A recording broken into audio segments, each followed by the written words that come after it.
I was part of the 1980 to 1984 batch that was given a scholarship by Lourdes School of Quezon City.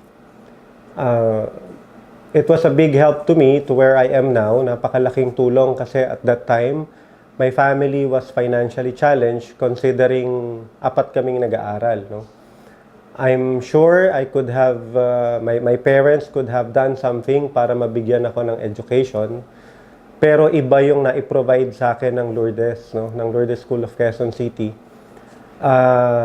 Basically, yun yung naging daan for me to be where I am now. And, well, whatever success that I have, lagi kong binabalikan yun, no? Yung scholarship that was given to me by Lourdes.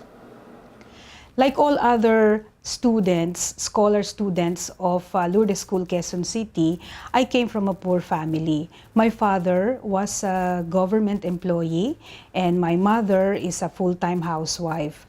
My father told us that we should be ready to go to work after we finish high school because he will not be able to send us to the university to get a college degree. So I prepared myself for that.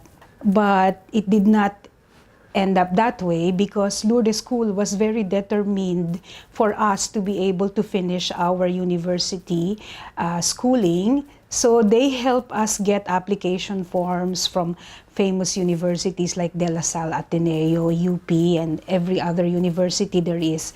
They gave us application forms for scholarships. They help us fill them up and pass the exams. And that's how I got the scholarship from De La Salle University. This scholarship helped me a lot because first, I will not be here in this very prestigious school without this scholarship. I will not be able to help these students and teach them values and knowledge. And also, in some ways, I was able to make friends with lots of people.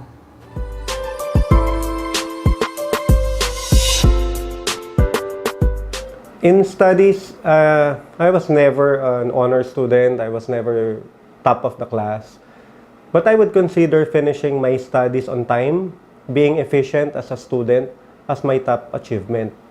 By being efficient, I was able to somehow help my family kasi madali natapos yung obligasyon nila sa akin. No? As for my career, I'm a seafarer by profession. No? Ako ay naging marino, ako ay lumayag sa dagat for 12 years as a deck officer. After my seafaring day, I was able to set up 3 different companies, though still in the maritime industry. And right now, these companies are employing 300 employees. So, 300 empleyado, and that for me is my greatest achievement so far. To me, my greatest accomplishment is being there in the poorest and most vulnerable communities when the worst disasters have hit this country, such as the Indian Ocean tsunami back in 2004 and the world's worst typhoon that we know, which is Haiyan, known to us as Yolanda. Being there a few days after the disaster really is something that changes you, and I consider that the best accomplishment because I'm among the team that was there on the ground and making a difference in the lives of many people.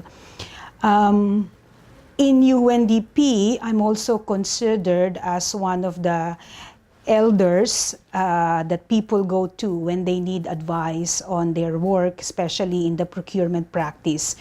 And even if not many people are generous about what they know, I'm known to be very generous about what I know and that I share my knowledge to as many people who come to me for advice. And the reason why I do that is because I learned in Lourdes School, when we were high school, we were taught that if you are a glowing fire and you light another candle, you've lit up the world, but you don't lose your light. So I don't consider it a loss if I teach other people what I know, because I don't lose my light. And to me, that's something very important I learned in Lourdes School. Outside of work, what I consider my best accomplishment is that I have been able to financially physically and emotionally support my mother on her last few days here on earth when she was diagnosed with cancer until the day that she died. That to me is the most important work I could ever do. I have given up high positions that were offered to me because I needed to be there for her. And if I have to do it all over again, I would do it again. Well, I think the greatest achievement of my life is being able to give my family a better life. At sa mga estudyante ko, natulungan ko sila na magkaroon pa ng mas magandang pananaw sa buhay. Hindi lang sa kanilang pamilya, kundi pati na rin sa kanilang pag-aaral.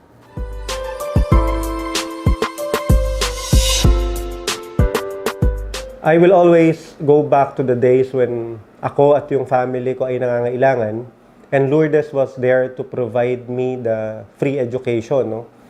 Bagamat it wasn't an employment given to me or my family, it was malaking boost for my future. Right now, that's exactly what I'm trying to do. I'm trying to help these 300 employees of my companies so that they could provide the necessary education and hopefully the guidance for their future family success. A lot of difference. When we were in Lourdes School, we had this teacher, his name is Mr. Roderos, who passionately teaches us about integrity. And the way he says it, every single class is so emphatic that we even try to emulate the way he say that.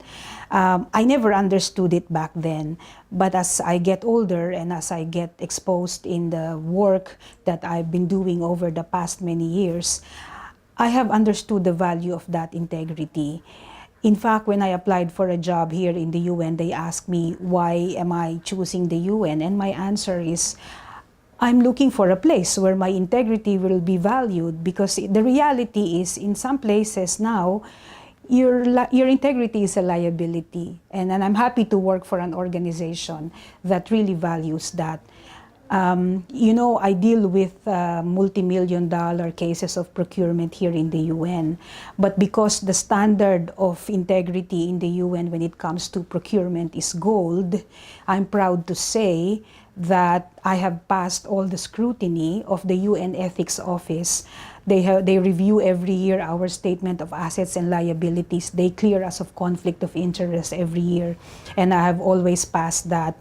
And I can swear to my parents' grave that I have not influenced any of the multi-million-dollar of procurement that I have done. In fact, I also live the Lourdesian and St. Francis values of charity and simplicity. I still live in a small house. My car is 16 years old. I can buy another car tomorrow, but why? I would rather spend money spending time with my family, with the children of my brother and my sister, because you immortalize yourself better that way, that making memories instead of buying material things. And to me, all of that I owe to the values that we learned from St. Francis, from the Lourdesian community, and all of those family values that we were taught in school. The Lsqc mission vision is to become like Christ. And that makes a big difference. Dahil bilang isang Lourdesian, ay nais namin maipalaganap ang pagmamahal ng Diyos sa aming kapwa, sa aming pamilya, sa aming mga kaibigan, at lalong-lalo na sa mga nangangailangan.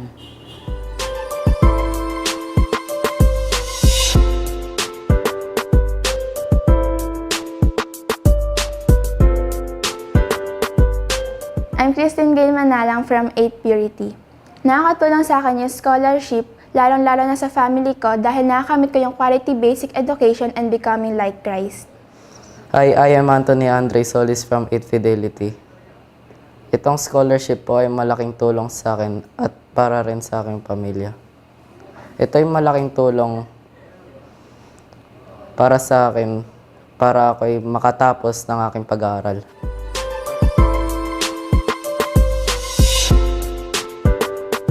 Sa ngayon, being a Lourdesian, nakakatulong to sa akin para ma-maintain ko yung good attitude ko and syempre para mas makilala ko si God dahil sa mga pananampalataya na tinuturo nila sa amin.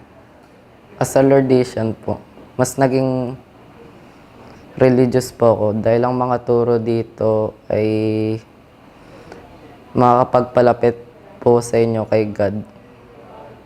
Tuturuan po kayo dito ng values, kagaya po ng gospel brotherhood, na aming ginagamit para lang makapagpakatulong sa aming kapwa.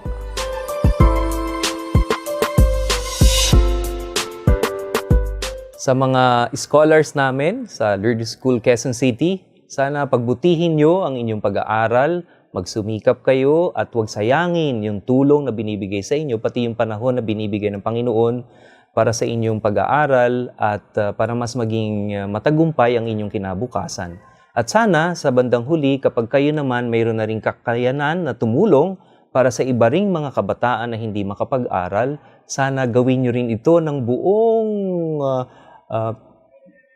pagpapasalamat at kababaang loob, yung kailangang ma-create natin yung culture of generosity sapagkat tayong lahat ay mga instrumento lamang ng biyaya ng Diyos, ng kanyang kabutihan, awa at pagmamahal.